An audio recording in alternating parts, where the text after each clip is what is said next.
Missões, eu faço parte. Esse é o tema proposto. É um tema bem objetivo, mas ele requer uma reflexão. Eu colocaria para refletir nesse tema uma interrogação para que você pensasse se realmente faz parte. Missões, eu faço parte? E eu responderia da seguinte maneira: sim, eu faço parte. Mas eu faria outra pergunta: de qual parte? Porque a gente pode olhar para duas partes da obra missionária. E o ideal é que nós façamos parte das duas. Mas, lamentavelmente, há algumas pessoas que só têm feito parte de uma parte das duas que precisam fazer parte. Se você é um crente em Jesus Cristo, e eu não conheço os irmãos todos que estão aqui, embora me alegre em reencontrar alguns, o Wesley, esposa, o Wilton ali, e família, então, me alegro em reencontrar alguns, mas eu não tenho ainda o privilégio de conhecer todos, mas nós iremos nos conhecer. Se tem porventura alguém entre nós que ainda não desfruta da alegria dessa fé, eu espero que você tenha esse privilégio que também chegou em nós. Mas se você é um crente em Jesus Cristo, você então faz parte de uma das partes da obra missionária. Você foi alcançado pela obra missionária. Nenhum de nós seríamos crentes se não fosse a gloriosa obra missionária do Senhor Jesus Cristo. Nenhum de nós. O Evangelho chegou a nós por esforço missionário. Se de repente você não compreender bem isso, talvez você pense: não, mas quem pregou para mim foi a minha vizinha. Graças a Deus por sua vizinha, ela cumpriu bem a obra missionária. Todo esforço pela pregação do Evangelho é um esforço missionário. É o cumprimento da missão, e a ordem dada pelo dono da missão é: pregue o Evangelho, faça discípulos. E todos nós fomos alcançados assim. Então, todos nós fazemos parte da obra missionária no que diz respeito a recebermos o fruto, os benefícios, o alcance que a obra missionária possibilita. Essa é a primeira parte. A segunda parte, então, é: eu faço parte, já que eu faço parte daqueles que são beneficiados pela obra missionária, será que eu também faço parte daqueles que beneficiam outros através da obra missionária? É especialmente sobre isso que eu queria refletir com os meus irmãos nessa noite. E o texto proposto para essa noite é 1 Pedro, capítulo 2. Primeira carta do apóstolo Pedro, capítulo 2, verso 9 e verso 10.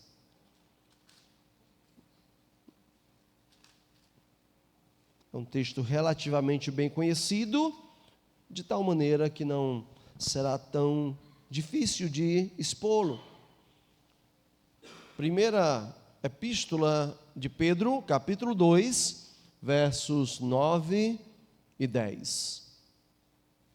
Portanto, dentro desse contexto de participar da obra missionária, sendo um participante do alcance e sendo desafiado a também fazer parte de alcançar outros, eu quero meditar, refletir nesse texto dentro dessa perspectiva. 1 de Pedro, capítulo 2, verso 9 e 10, onde a palavra do Senhor diz assim: vós, porém, sois raça eleita, sacerdócio real, nação santa, povo de propriedade exclusiva de Deus, a fim de proclamardes as virtudes daquele que vos chamou das trevas para a sua maravilhosa luz. Vós, sim, que antes não erais povo, mas agora sois povo de Deus, que não tinhais alcançado misericórdia, mas agora alcançastes misericórdia. Amém? Senhor Deus, uma porção da tua preciosa palavra foi lida agora, e a tua palavra, Deus querido, é tão poderosa segundo cremos, porque ela é, que mesmo uma gota dela é suficiente para invadir corações, quebrantando, trazendo ao arrependimento, seja arrependimento para gerar vida eterna, ou seja arrependimento no coração nosso, dos teus filhos, arrependimento que traz mudança e correção de direção. Essa porção é bastante para nos desafiar, essa porção é bastante, ó Deus querido, para quebrantar-nos se porventura estamos falhando no que diz respeito a participar da obra missionária. Ajuda-nos, ó bom Deus, a acharmos boa consciência diante da sua fala nessa noite, em nome de Cristo. Amém. O apóstolo Pedro, falando neste capítulo sobre essa nova vida em Cristo, no capítulo 2, versículo 1, ele fala para nos despojar, e verso 2, desejar ardentemente o genuíno leite espiritual, chegando-se até a pedra que vive, que é o Senhor. Depois falando da nossa antiga forma de viver, que alguns ainda estão nessa antiga forma de viver, chegando aí no versículo 8, onde diz: pedra de tropeço e rocha de ofensa, são estes os que tropeçam na palavra, sendo desobediente, para o que também foram postos. Assim é o homem sem Deus, e assim éramos todos nós. E então chega nesse parágrafo do versículo 9, onde ele começa dizendo: vós, porém, fazendo um contraste absoluto entre o que ele acabou de dizer, desobedientes, para o que também foram postos. Vós, porém, com vocês, agora é diferente. É o maravilhoso mas, é o maravilhoso adversativo das Escrituras Sagradas. É aquela pequena expressão que todo crente deve valorizar e glorificar a Deus quando encontrar com Ele na palavra.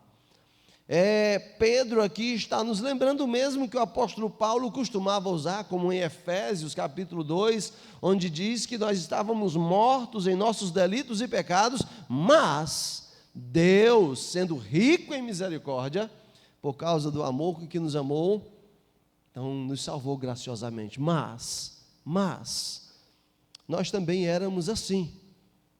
Mas, vós, porém, algo aconteceu conosco. O que foi que aconteceu conosco? O Senhor nos encontrou e graciosamente fez uma mudança radical na nossa vida. E está implícito que isso foi feito por causa da ação do Senhor no seu evangelho, usando pessoas obedientes à obra missionária. Trouxe-nos o evangelho. E por meio desse evangelho, nós que éramos desobedientes, agora experimentamos o quê?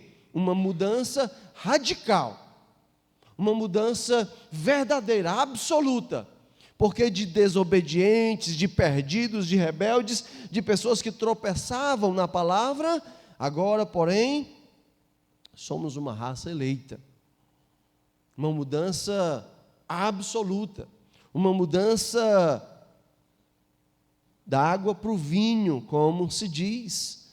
Porque o que significa ser uma raça eleita?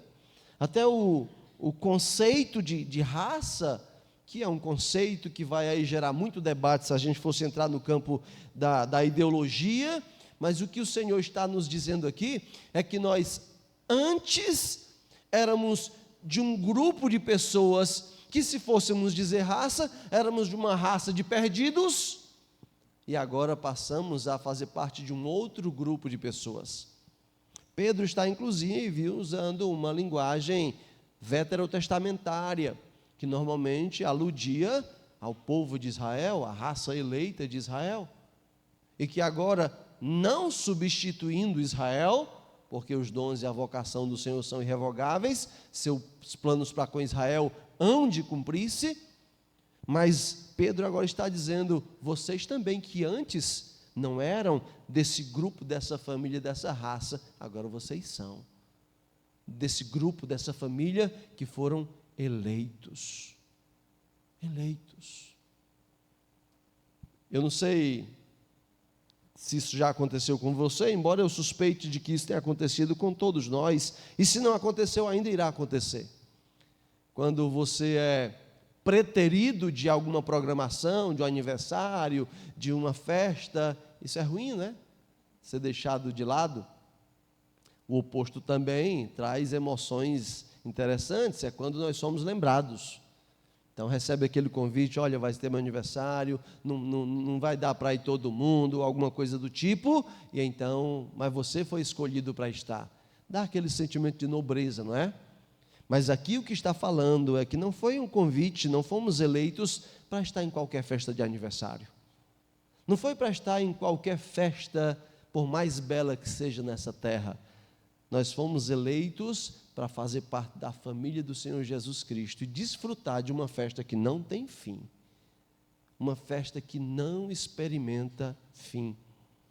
Onde o bolo não acaba e nem faz mal para os diabéticos. É uma festa absolutamente perfeita. E o Senhor nos escolheu para isso. Raça eleita. O próprio Deus nos escolheu. Foi isso que Ele fez conosco. E nota bem que o texto, ele começa não dizendo que nós estamos nessa posição. Não é um estado. Nós somos. Vós, porém, sois raça eleita. Não é algo que estamos, como a gente às vezes está alegre, está triste, porque é um estado. Salvação, por exemplo, já não é um estado. Nós somos salvos, nós não estamos salvos. Quem está agora pode não estar depois, mas quem é, é. Nós somos raça que o Senhor elegeu, um povo que o Senhor, por causa do seu amor, dando-nos essa garantia. A eleição é uma garantia segura, porque ela não é baseada em méritos. Se fosse, no nosso melhor dia, ainda não teríamos bastante para ser eleitos por Deus. Mas ainda que fosse, no nosso melhor dia, no dia onde a gente está mais demonstrando santidade, no dia que a gente mais orou, mais leu a Bíblia, mais evangelizou alguém, então nesse dia o Senhor me elegeu. Só que o nosso estado de esforço e emoção, um dia a gente está lá no alto, né? No outro dia a gente está lá embaixo. Até orar é uma dificuldade. Ler a Bíblia então, evangelizar, nem se fala. Então se a nossa eleição fosse baseada nisso, ai de nós. Mas a eleição é baseada na graça. Eleição da graça de Deus. É aí que estamos seguros. E é por isso que nós não estamos como uma raça eleita, nós somos uma raça eleita. Não somente isso, o texto segue e diz que também somos agora, já que antes não éramos, somos sacerdócio real. Você deve conhecer bem a linguagem do Antigo Testamento para o sacerdote. O sacerdote é aquele que cumpria os deveres religiosos da nação de Israel. E no caso aqui, Pedro está dizendo que somos sacerdotes do rei. Sacerdotes que seu serviço está ligado diretamente ao rei. Prestamos serviços a um rei. Eu sei, irmãos, que nós temos dificuldades um pouco com essa linguagem, porque nenhum de nós viveu debaixo de um reinado. Todos nós vivemos debaixo de um sistema político dito democrático, marcado por política e corrupção e tudo mais. Nós não sabemos exatamente como é viver debaixo de um reinado, mas haveremos de experimentar isso fisicamente em breve, que assim seja. No entanto, vale a pena você se informar disso. Eu gosto muito dos filmes épicos, porque dá um pouco dessa noção. Como é viver debaixo de um reino, como é ter um rei. E mesmo que a gente compreendesse bem isso, ou mesmo compreendendo bem isso, ainda não é o Rei Jesus. Mas quando for, fisicamente, Ele já é nosso Rei, mas ainda não estamos debaixo de um governo literal, governado por suas regras, com cetro de ferro, mas assim será. Vale a pena aprender um pouco como é que se comporta diante de um rei, especialmente porque nós somos sacerdócio desse rei. Pense um pouco como é isso. O que é que você tem para oferecer? Quais são os seus serviços sacerdotais para oferecer ao rei? Você tem alguns. O que é que um sacerdote faz? Um sacerdote, ele ora. Ele ora, e no caso, o sacerdócio real, ele tem que ter noção que está orando, apresentando suas orações perante o rei. O apóstolo Pedro nos chama a comparecer com ousadia perante o trono da graça. Compareça como sacerdote que o Senhor diz que você é, para orar por si, especialmente para orar pelos outros. Intercessão é o trabalho de um sacerdote. E na obra missionária, nós precisamos fazer parte disso. Precisamos ser pessoas que sustentam outros nas nossas orações. Quem sai para ir um pouco mais longe para a pregação do Evangelho, sabe que precisa de gente orando. Irmãos, não estranhem quando missionários aparecem e pedem para que vocês orem. Levem muito a sério isso. Nós sabemos que oração é aquele fator invisível, mas profundamente poderoso que Deus usa para abençoar a sua obra. Sim, missionários precisam de parceiros na missão, pessoas, colegas para formar equipe. Sim, missionários precisam de recursos financeiros, de dinheiro, essas coisas são importantes. E aí vem aquele famoso jargão, não é? A gente precisa orar, contribuir e ir. E é um jargão já tão repetido que parece que é meio sem graça. Não é. Nós precisamos considerar a ida, pessoas que possam ir mais distante. Nós precisamos considerar o esforço financeiro. Não se faz nada debaixo desse céu sem dinheiro. Acima desse céu, ninguém precisa de dinheiro, mas abaixo dele só se faz as coisas com dinheiro. Qualquer viagem precisa de dinheiro. Não tem como. Mas, sobretudo, irmãos, não negligencie a oração. Porque talvez, por algum motivo, Deus não vai te deixar ir mais longe. Porque Ele queira que você trabalhe mais perto. Talvez, por algum motivo, Deus não vai te dar condição, em algum momento, de cooperar financeiramente. É possível. Mas quando é que você não pode orar? Um sacerdote considera oração. Na obra missionária, sacerdotes do rei precisam se dedicar à oração. Não somente isso, o texto segue e diz que nós somos nação santa. Um povo que foi separado para ser diferente dos valores desse mundo, dessa terra. E por favor, não entenda separação ou santidade como eu fui ensinado na minha infância na fé. Lamento muito, porque prejudicou muito a minha ação missionária nos primeiros anos da minha fé. Quando eu vim a Cristo, saindo de um mundo de devassidão, de pecado, de violência, então eu fui ensinado no meu discipulado que agora, como um santo, eu precisava me separar daquele mundo no qual eu vivia. Até aí tudo bem? O problema é quando deixaram claro para mim que santidade é separar-se do mundo, inclusive das pessoas com quem eu convivi. E muitos têm aprendido assim, e se afastado dos seus amigos de velha vida. O problema com isso é como é que você vai pregar para pessoas de quem você se afastou? E eu sei que embora hajam riscos, mas a vida cristã é um risco. Por amor de ti, somos entregues à morte o dia todo. Não deveríamos ensinar as pessoas a se afastar dos perdidos, mas a ser tão firme que pudesse trazê-las, ou tentarem trazê-las para o Evangelho. Eu lembro-me claramente que essa compreensão de afastar-se, eu levei a sério, me afastei. Meus colegas com quem eu pequei tanto, iam na minha casa e eu não queria conversa com eles, e eles então começaram aquelas críticas justas. Depois de que ficou crente, ficou besta. Eu não entendia naquela época, hoje eu entendo. Infelizmente, fui mal instruído. O meu Senhor, o Senhor da missão, era conhecido como amigo de pecadores. E foi criticado por isso. Se por algum motivo você acha que se aproximar de um antigo amigo de pecado vai te levar a pecar, então se fortaleça um pouco mais, peça perdão ao Senhor. Mas perder as oportunidades com pessoas com quem eu convivi me doeu muito, me machucou.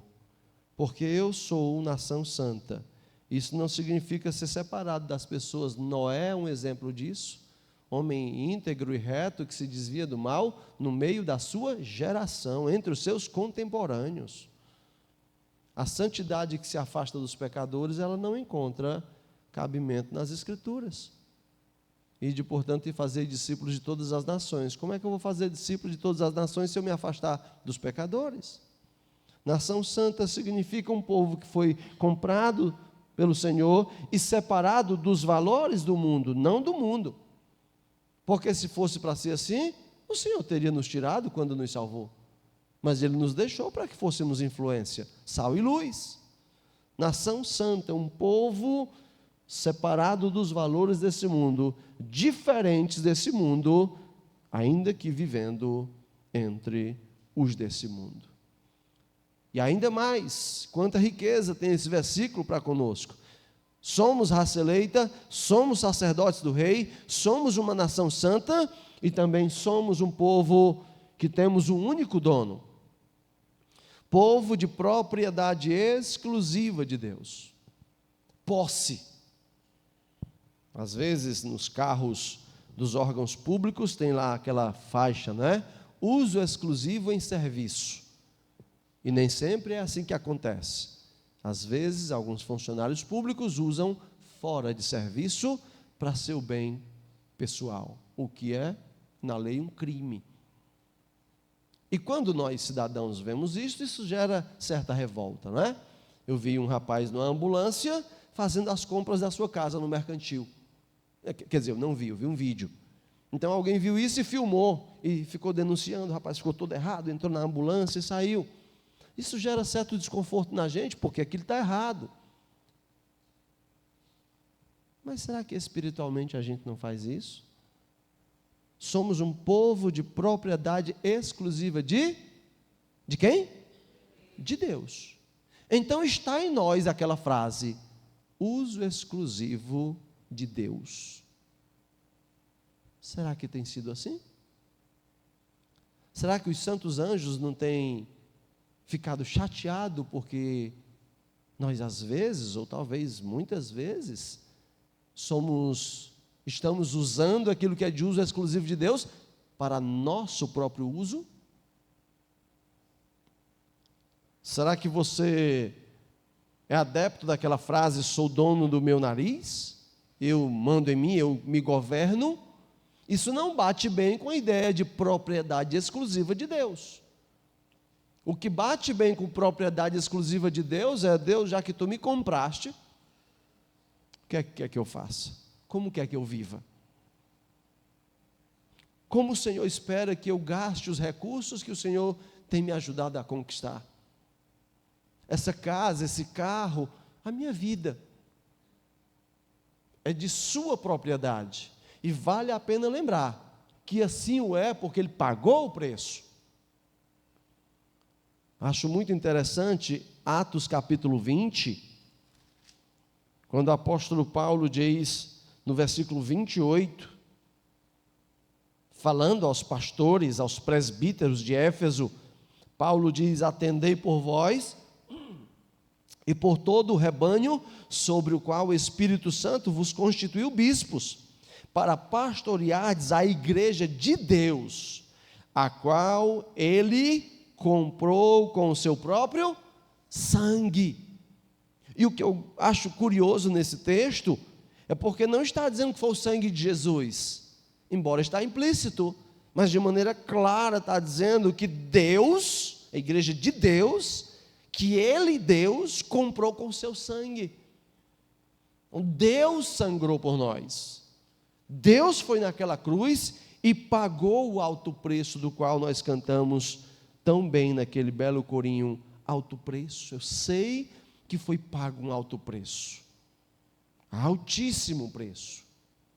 Portanto, sim, nós somos posse. E o mundo não gosta muito disso. E, infelizmente, isso tem conquistado alguns ouvidos também no meio do povo de Deus. A ideia de posse sobre mim tira de mim alguns mimos, embora me dê muitos outros que eu deveria valorizar. Mas às vezes nosso coração rebelde não quer reconhecer a bênção que é ter Deus como dono. Mas cuidado com as cantigas do mundo. As Escrituras dizem claramente que aos filhos de Deus faz bem o senhorio de Deus. Se com tua boca confessares a Jesus como Senhor, e em teu coração creres que Deus o ressuscitou dentre os mortos, serás salvo. Reconhece como Senhor. Crê no coração, serás salvo. Somos um povo de propriedade, posse exclusiva de Deus. Você tem dono. Cuidado. Uso exclusivo em serviço. Quando você vê isso nos carros do governo, lembre de aplicar isso a si mesmo. Uso exclusivo em serviço. O que eu estou fazendo reflete isso? Que eu sirvo a um reino e sou de propriedade dele? Isso tudo é o que o Senhor tem feito por nós, tirando-nos do mundo de rebeldia e de pecado, de lama, de perdição. O que é que Ele tem feito por nós? Tem nos feito todos esses benefícios com uma finalidade. Deus não faz coisas à toa. Deus não faz coisas por fazer. Há uma finalidade muito explícita no texto, pela qual Deus tem feito isso conosco. Ele não fez isso simplesmente porque nos achou bonito, Ele não fez isso simplesmente pela nossa necessidade. Porque se o Senhor tivesse feito pela nossa necessidade, quem não necessita de salvação? Todos necessitam. Ele fez isso por causa de um plano, e dentro desse plano tem algo a ver conosco. E esse plano está bem claro quando diz no final do verso 9, a fim de vós sois raça eleita, sacerdócio real, nação santa, povo de propriedade, de posse exclusiva de Deus, com uma finalidade. Qual é a finalidade? Qual é o objetivo? Há um bem claro aí. O objetivo é proclamação. A fim de proclamardes. O Senhor nos salva com um propósito, que nós nos tornemos reprodutores do seu plano de salvação como pregadores do Evangelho. Proclamar as virtudes daquele que nos chamou das trevas para a sua maravilhosa luz. É para isso que o Senhor te salvou. Você é salvo em Jesus? Então Ele te salvou por um motivo, e o motivo aí está. Todas as outras coisas vão encontrar o seu lugar. Você não tem como ter certeza, por exemplo, se o Senhor quer que você case, ou se o Senhor quer que você tenha aquele diploma que você almeja. Essas coisas não existe uma garantia, você não tem como saber disso 100%. Ore, busque com calma, será que é isso, será que não é? Mas aqui está algo que você não deveria ter dúvida. O Senhor me salvou para que eu proclamasse. Eu sou salvo para reproduzir o reflexo do Evangelho. Isso não pode ter dúvida. Porque como é que se duvida disso? Ah, não, eu não sei pregar. Aprende. Pregar, testemunhar é uma coisa que se aprende. O que não pode é achar que não é com você. O que não pode, o que já chega, não se pode mais, nas nossas cabeças, é achar o que, 30 anos atrás, eu espero que seja isso tudo já, quando eu comecei a me envolver com essa coisa de ir mais longe, existia firmemente a ideia de que missionário era uma categoria especial de gente dentro da igreja né? Normalmente era associada ao pastor, alguma coisa assim, era uma casta superior de crentes, e que os demais são, coitados, a gente é só para orar por missão, missão não é com a gente não. Errado. Todo crente é chamado para participar, eu faço parte. Todo crente, se você é crente, você tem que entender que a pregação do Evangelho é um negócio do crente. O Senhor Jesus Cristo nos faz tudo isso, Deus fez isso conosco, para que nós dessemos um jeito de proclamar. Dê um jeito. Há tantas maneiras de fazer, irmãos. O problema, às vezes, é que a gente trava em algumas tolices, em uma vergonha sem muito significado, ou numa falta de habilidade, que não é bem assim. Eu entendo que muitas vezes alguns crentes não pregam o Evangelho é por falta de convicção. Eu sei que às vezes, dependendo da situação, requer uma certa habilidade. Dependendo da cultura onde você está envolvido. Mas veja bem, se você gosta de futebol,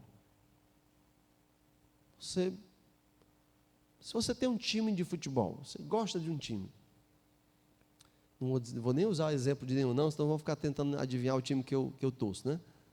Qual é o time do pastor Reza? Qual é, pastor? Olha aí, mano. Pelo amor de Deus.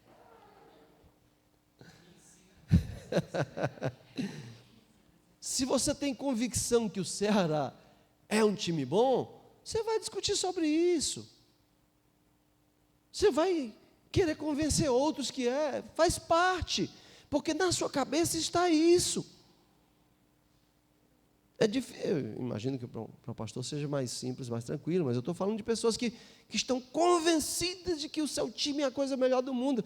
Ele não consegue se controlar de ver alguém falando de futebol e não meter o time dele lá.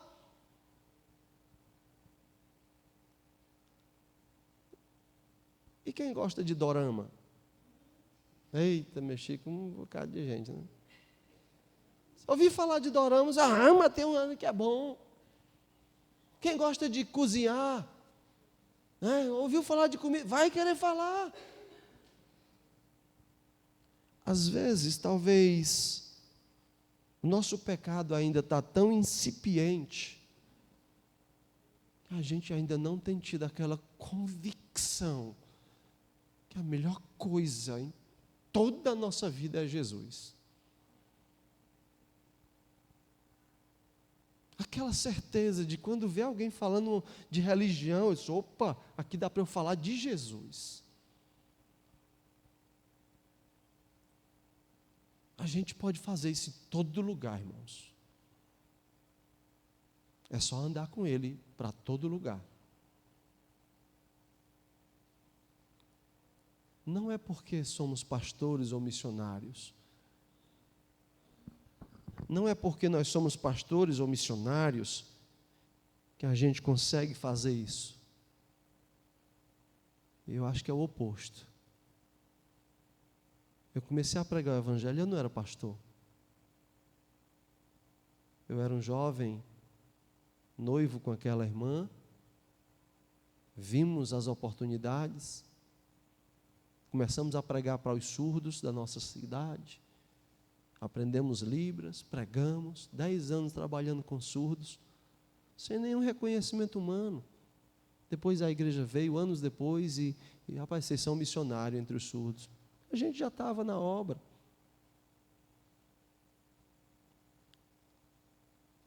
Nós só precisamos amar.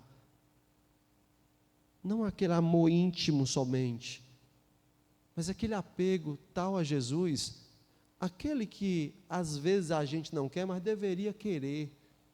Aquele que às vezes pode até ser confundido com fanatismo. Penso que é melhor ser confundido com um fanático por Jesus do que não ter nenhuma percepção de que eu ando com Jesus. O Senhor te salvou para proclamar. Deixa eu rapidamente dar algumas ideias práticas para você pensar, caso você tenha alguma dificuldade. Aqui vão algumas ideias bem práticas e que não tem jeito. Se você abrir a boca, você vai pregar e vão te ouvir. Cabeleireiro. Imagino que todo mundo que está aqui vai em algum momento ao cabeleireiro, né? O barbeiro. Quando você vai lá, você vai por uma necessidade, aparar os seus cabelos aí. Só que o barbeiro está lá porque ele também tem uma necessidade. Qual é a necessidade dele? O seu dinheiro. Você já ouviu falar de um barbeiro que botou alguém para correr da sua cadeira porque a pessoa começou a falar um assunto que o barbeiro não gostou? Eu nunca ouvi falar. Ele vai escutar o que você quiser falar. Por que você não fala de Jesus? Eu duvido ele querer perder o seu dinheiro porque você está falando de Jesus. Seja objetivo. Se você tiver dificuldade, dá uma respirada e diz, lá vai Jesus, eu vou falar de ti. Ei, deixa eu falar aqui um assunto para ti. Deixa eu fazer um exercício aqui contigo, eu tenho que contar a história de Jesus para alguém hoje. Já que eu vou ficar sentado aqui pelos próximos 20 minutos, tem problema se eu te contar a história de Jesus? Ah, mas eu já sei. Tem problema não, deixa eu contar de novo, qual é o problema? Não. Qual a dificuldade com isso? Tem um irmão que depois que ele leu aquele livro Q3, qualquer pessoa, qualquer lugar, qualquer hora. Aí ele chegou no cabeleireiro e disse, vim aqui para ficar fraco. Aí o cabeleireiro, não é, mano, ficar fraco? Vim aqui para tu cortar meu cabelo. Eu disse, o que tem a ver isso com ficar fraco? Tu não sabe a história de Sansão, não? Pois corta aí meu cabelo que eu vou te contar. E contou a história do homem que quando cortou o cabelo ficou fraco. E daí, meu amigo, ele foi até Jesus. Entendeu? Você é comerciante, sapeque placa do evangelho no seu comércio. Outro lugar onde não tem como, você é livre para falar. Táxi, Uber. Você acha que alguém vai parar o táxi? Desça, você está falando de Jesus, desça que eu não quero seu dinheiro. Não, não vai. Tem um irmão que ele compra Bíblias e às vezes, olha só, olha a estratégia dele. Não tem dia que está bem baratinho, né? Tem as promoções do Uber, né? Então ele procura essas promoções para não gastar tanto dinheiro. Ele compra Bíblias. Então, quando um dia de promoção como essa, ele pega só para evangelizar. Ele entra no Uber, sei lá, R$7 daqui até Pajuçara. Então, ele, olha, essa Bíblia é para você. Você aceita? Claro que aceita, porque o cara não vai aceitar. E aí, desenvolve um assunto do evangelho. Qual a dificuldade com isso? Entendeu? Esporte. Esporte é um campo frutífero para se pregar o evangelho. Mesmo os mais estranhos. Eu gostei de futebol toda a minha vida, embora não sou Ceará. Na verdade, eu não sou time nenhum, por estratégia missionária, viu, pastor? Eu gosto de futebol, mas eu entendi que isso, onde eu andava, isso trazia algumas dificuldades se eu tivesse um time. Então, quando eu estava em Cabo Verde, por exemplo, na África, também tem muita luta por causa de times. Então, eu percebia que quando eles viam a variedade de camisas que eu usava, eles ficavam à vontade comigo, porque eles tinham muita intriga por causa de times. Isso me abriu muitas portas, inclusive para a pregação do Evangelho. Então, toda a minha vida. Só que nos últimos 5 anos, dei de cara com jiu-jitsu. Agora estou treinando jiu-jitsu. Tem feito bem a minha saúde, a minha cabeça, e também o Evangelho. Tenho pregado o Evangelho na academia, e assim, para mim, um marco foi quando eu preguei o Evangelho para um cara que estava afastado do Evangelho, separando-se da família. Eu sempre chego na academia, eu oro antes, eu oro depois, para permitir que as pessoas vejam que é um crente que está ali. E eu sei que o Evangelho vai atrair. As pessoas só precisam saber que você é um crente sério. Pode ter certeza. Marque isso, no seu trabalho, na sua escola, marque isso, seja um crente sério e a sua luz vai atrair. O Senhor vai providenciar isso. Então, as pessoas chegam para mim, no início não sabia que eu era pastor, hoje já sabem. Então, um dia esse colega chegou e disse, pastor, ora por mim, eu não estou bem, eu estou afastado um tempo e, sinceramente, eu busquei segurança para lhe dizer isso, confiança, mas eu estou pensando em deixar a minha família. Então, a gente começou a conversar. E aí o professor mandou começar a aula, e jiu-jitsu, se você por acaso não sabe, é briga, é luta. Então eu eu estou numa posição que eu posso escolher com quem que eu posso treinar. Então, eu escolhi lutar com esse rapaz. E enquanto eu lutava com ele, eu ia falando o evangelho no ouvido dele, batendo nele 2 vezes, no corpo e na alma. E eu falei, não faça isso, se arrependa, volte para Cristo, não deixe sua família. E preguei o evangelho. E acho que está com mais ou menos 1 mês, ele foi batizado. Não deixou sua família, está na graça. Então, considere isso. Você foi salvo para isso. Você foi salvo para isso. O Senhor não te salvaria para algo que Ele não te desse as ferramentas para você usar. Enche o teu coração do evangelho. E o que vai transbordar de lá é o evangelho. Enche do evangelho. Ama a tua Bíblia. Lamenta teus pecados. Mas enche tua alma do evangelho. Isso vai transbordar. O Senhor te salvou para que você fosse uma testemunha, a fim de proclamar. Foi para isso que Ele fez tudo isso com você. E por que eu deveria fazer isso? Eu já sei o que Deus fez, conforme esse texto. Ele fez de mim uma raça eleita, um sacerdote real, alguém que é de uma nação santa e que pertence exclusivamente a Deus. Eu já sei com qual finalidade o Senhor fez isso. Proclamar as suas virtudes, o seu amor, a sua graça, o seu ódio ao pecado, que também é uma virtude sua, para proclamar quem é Deus. E por que é que eu devo fazer isso então? Por que é que eu devo fazer parte da missão? Eu sei o que o Senhor fez, eu sei para que é que Ele fez, mas o texto ainda nos dá um motivo para nós considerarmos fazer isso. Verso 10. Vós, sim, que antes não erais povo, mas agora sois povo de Deus. Que não tinhas alcançado misericórdia, mas agora alcançastes misericórdia. Eu vejo no versículo 10, Pedro tentando estimular-nos à gratidão. Vós sim. Me parece que se isso aqui fosse um diálogo, se fosse Pedro conversando comigo, se fosse Pedro me dizendo o verso 9, eu me imagino dizendo para Pedro assim: eu? Raça eleita? Eu? Sacerdote do rei? Eu? Nação santa? Eu? Pertencendo a Deus? Eu? Um proclamador do santo evangelho que salva pecadores? E Pedro dizendo no 10, sim, você que nem era gente, você mesmo, que nem era gente, mas agora é. Você que nem era um povo, era um rebelde, desobediente, perdido na lama, mas é com você mesmo que eu estou falando. Vós sim, que antes não erais povo, mas agora sois. Que não tinha alcançado misericórdia, mas agora alcançou misericórdia. É com você mesmo que eu estou falando. Em outras palavras, seja grato. O que o Senhor fez com você não tem preço compreensível. Tem preço, o alto preço. Mas quem pode compreender? Quem pode sondar quanto custou?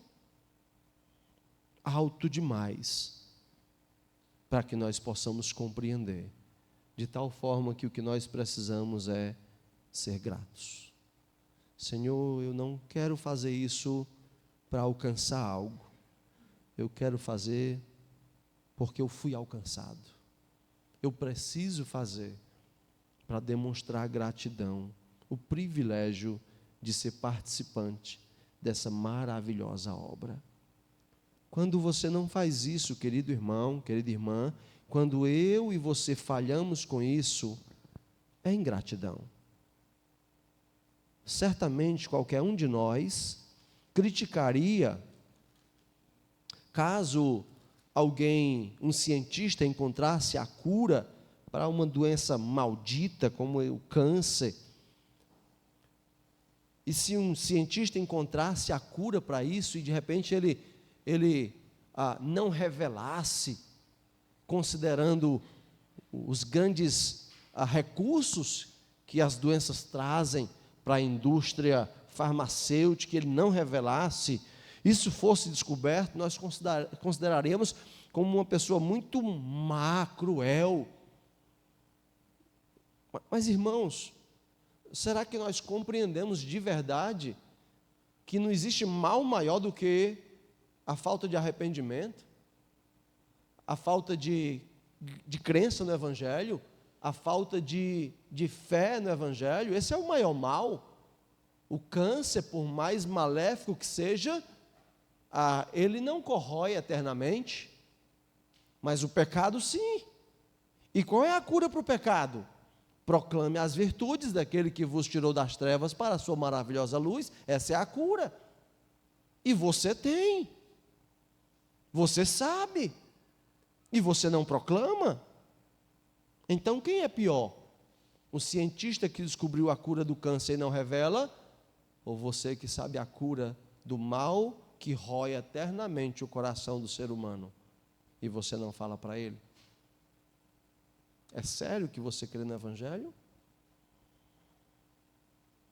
O apóstolo Pedro, na sua próxima carta, na segunda carta, 2 de Pedro, capítulo 1, e versículo 9, ele faz um alerta. Eu queria deixar esse alerta para você também, que porventura não se vê como um atuante proclamador do Evangelho. No capítulo 1 da segunda carta de Pedro, ele está falando do crescimento na graça e na fé.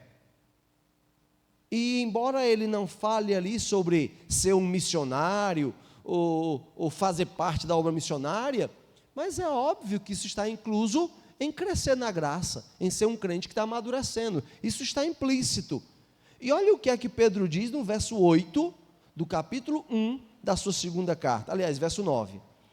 Pois aquele a quem estas coisas não estão presentes, quais coisas? Se você ler o parágrafo o anterior, o texto anterior, você vai ver, é aquele que não está crescendo na graça, ele não reúne diligência, virtude, conhecimento, domínio próprio, perseverança, piedade, fraternidade, amor. Ele não está desenvolvendo nessas coisas, ele não tem essas coisas, elas não estão acontecendo. Ele diz, aquele em quem essas coisas não estão presentes, é o quê? É cego, vendo só o que está perto.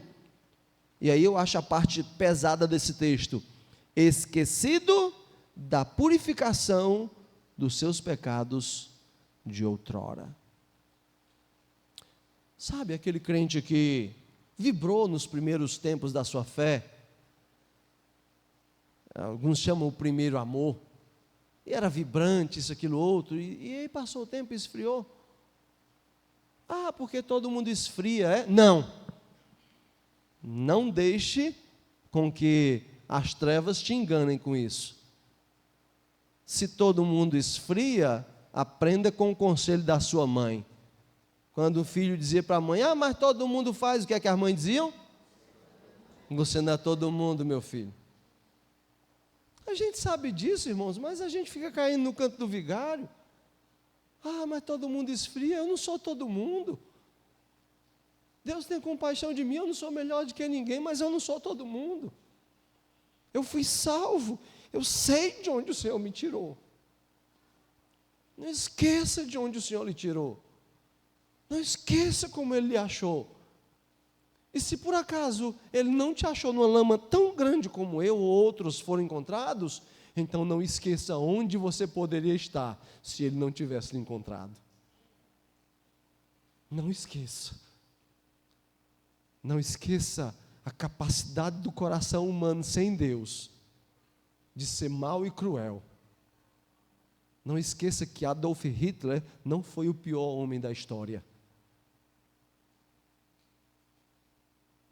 Talvez o pior homem da história pudesse bem estar nessa sala hoje à noite, se o Senhor não tivesse salvo. Porque o nosso coração sem Cristo não tem limite para o mal.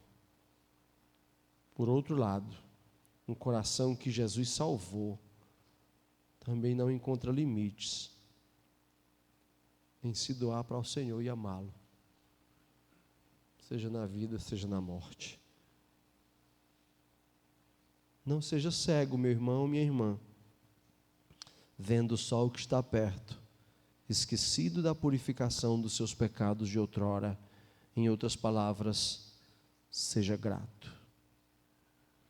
Eu gostaria de concluir com uma das mais belas histórias que me estimulam a amar o meu rei.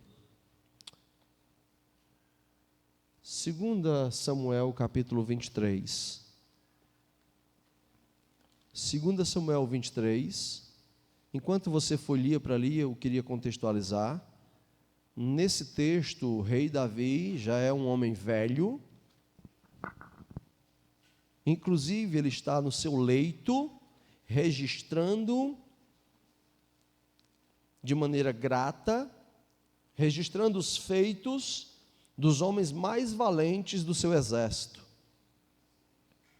2 Samuel 23, verso 13. Também 3 dos 30 cabeças desceram, e no tempo da cega foram ter com Davi a caverna de Adulão, e uma tropa de filisteus se acampara no vale dos Refaíns. Davi estava na fortaleza e a guarnição dos filisteus em Belém. Suspirou Davi e disse: quem me dera beber a água do poço que está junto à porta de Belém.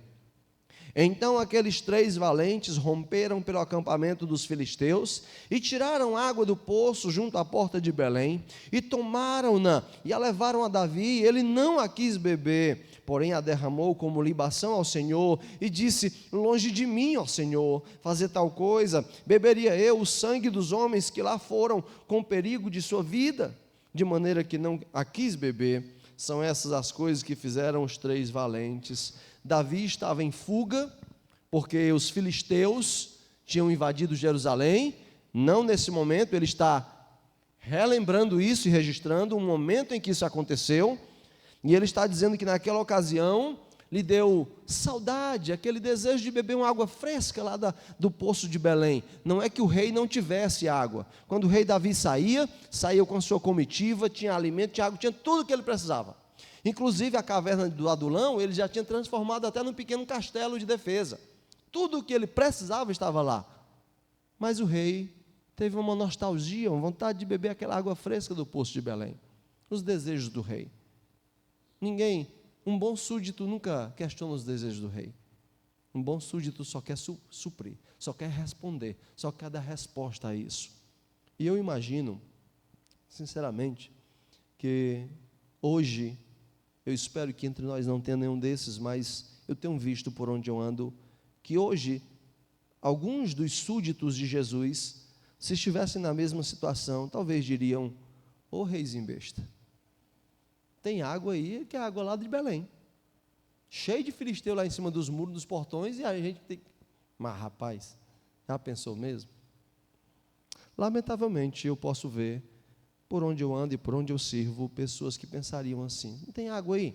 Já estamos fugindo com ele? Mas não é o caso desses 3 homens. Eles saem, eles enfrentam os filisteus, e eles fazem isso com tanta vontade, que nem tem tempo para estratégia. São 3 homens, os filisteus estão em cima das muralhas, nos portões de Jerusalém. Nenhum diz assim: vamos de noite, pelo menos. De noite a gente tenta entrar escondido. A gente faz uma escadinha, tu pula, pega, joga para cá e sebo nas canelas. Se tu não conseguir sair, te vira. Não tem isso. Eu gosto de usar a imaginação para pensar no que foi esse dia, né? Imagina, está lá os filisteus em cima das muralhas e tudo, e de repente esses 3 homens estão indo em direção, provavelmente a cavalo. E aí o atalaia lá, o cara que fica na guarnição dos filisteus, talvez tocou a trombeta, e então o capitão, o que é que há? Está vindo 3 homens, pelo jeito são os homens de Davi, só 3, talvez venham para se render. Que render que nada? Eles passaram pelo meio, diz o verso 16, então aqueles 3 valentes romperam pelo acampamento, romperam, quebraram, invadiram pelo acampamento, não deram a volta. É aquela coisa de filme do tipo Os 300. Se você não viu ainda, é um bom filme para ver e pensar como eram as guerras desses períodos, ok? Não tem quem tire da minha cabeça que aquele filme dos 300 é um plágio dos 300 de Gideão. Né? Tem quem tire. Então, eles arrebentaram. Coitado deles, deixa vir esses 3. Coitado dos filisteus. Arrebentaram, entraram, enfiaram o pé no portão, pegaram a jarrazinha, tiraram a água do poço de Belém e depois estão saindo com eles. Teve sangue, teve corte, cansaço, escudos quebrados. E eu gosto de imaginar um filisteu no portão dizendo: só por isso. Tivesse pedido, a gente tinha dado. Porque para os filisteus era uma jarrinha d'água. Mas para os 3 valentes, era a satisfação do rei. Era o sorriso do rei no fim daquele dia. E eu tenho certeza que eles chegaram lá manchados de sangue, tremendo. E o rei Davi ficou espantado. O que vocês fizeram? Ele nem bebeu a água, de tão cara que foi aquela água. Ele derramou como libação o líquido colocado sobre o sacrifício para Deus. Faça para o Senhor o mais simples que for. Faça. E o Senhor vai aspirar com um aroma suave, com um sacrifício de louvor. Agora, sabe por que esses 3 homens fizeram isso? Esse é o segredo. É aqui que eu quero o meu coração. E eu espero encontrar o seu lá também. 40 anos antes, aconteceu algo, 40 anos antes, que fez esses homens terem essa disposição por Davi. Portanto, volte para 1 Samuel, capítulo 22. Quando Davi nem era rei ainda, quando Davi estava fugindo da inveja e dos ciúmes de Saul. Quando Saul estava com inveja, porque Davi derrotou o gigante Golias, e as mulheres estavam cantando: Saul matou os seus milhares, mas Davi os seus 10 milhares. Enciumado, entendendo que Deus havia escolhido Davi para substituir Saul no reino, Saul está perseguindo Davi. Não somente Davi, mas Saul também perseguia muita gente. As taxas de imposto imposto por Saul eram altas e nem todos de Israel podiam pagar. Muitos homens se tornaram fugitivos, porque se fossem pegos, prisão para quem não pagasse seus impostos, prisão dos filhos, vender como escravo para poder pagar os impostos. E era uma situação difícil em Israel. Até parece um bocado com o Brasil, né? Mas aí é outro assunto. Então, naquela ocasião, 1 Samuel 22, versículo 1, nós estamos voltando 40 anos na história daquele episódio lá, que lemos agora há pouco. Davi retirou-se dali e se refugiou na caverna de Adulão. Aqui, muito provavelmente, é a primeira vez que Davi encontra essa caverna. E depois transforma ela no seu lugar de refúgio, num pequeno castelo. Quando ouviram isso seus irmãos e toda a casa de seu pai, desceram ali para ter com ele. Verso 2. Ajuntaram-se a ele todos os homens que se achavam em aperto, e todo homem endividado, e todos os amargurados de espírito, e ele se fez chefe deles, e eram com ele uns 400 homens. Se você fizer o exercício que eu já fiz, lendo daqui até lá, o final de 2 Samuel, você vai ficar convencido de que aqueles 3 homens valentes estavam aqui. Sem dúvida, eles estavam aqui. Agora veja como eram eles: homens em aperto, e todo homem endividado, e todos os amargurados de espírito. Não eram aqueles 3 homens, não parecem ser. O que foi que houve? O que foi que aconteceu? De trapos para aquele tipo de homem, dispostos a batalhar, 3 só contra um exército. Aqui estavam fugindo, acovardados. O que foi que houve? O final do verso 2. E ele se fez chefe deles. Ele quem? Davi. Nosso Jesus Cristo é a raiz e a geração de Davi. Davi é uma sombra do nosso Jesus. O nosso Jesus é infinitamente mais poderoso e bondoso do que Davi. Mas Davi nos serve de um bom exemplo do que a gente deve pensar do que Jesus fez por nós. Eu posso imaginar Davi, que nessa ocasião aqui ele compôs salmos. Alguns salmos, você vai encontrar alguns salmos que está lá no título, composto na caverna de Adulão. Eu posso imaginar Davi, por exemplo, eu não estou dizendo que ele compôs o Salmo 23 lá, mas nada impede de que ele tenha feito isso. O que significa se fez chefe deles? Davi certamente viu aqueles homens, trapos, coitados, com medo, tremendo, de medo de Saul. E eu imagino Davi dizendo assim: calma pessoal, senta aí, senta nessa grama, deixa eu falar com vocês. O Senhor é o meu pastor, nada me faltará. Deitar-me faz em verdes pastos, me guia mansamente a águas tranquilas, refrigera minha alma. Preparas uma mesa perante mim, na presença dos meus inimigos. Ungis a minha cabeça com óleo, o meu cálice transborda.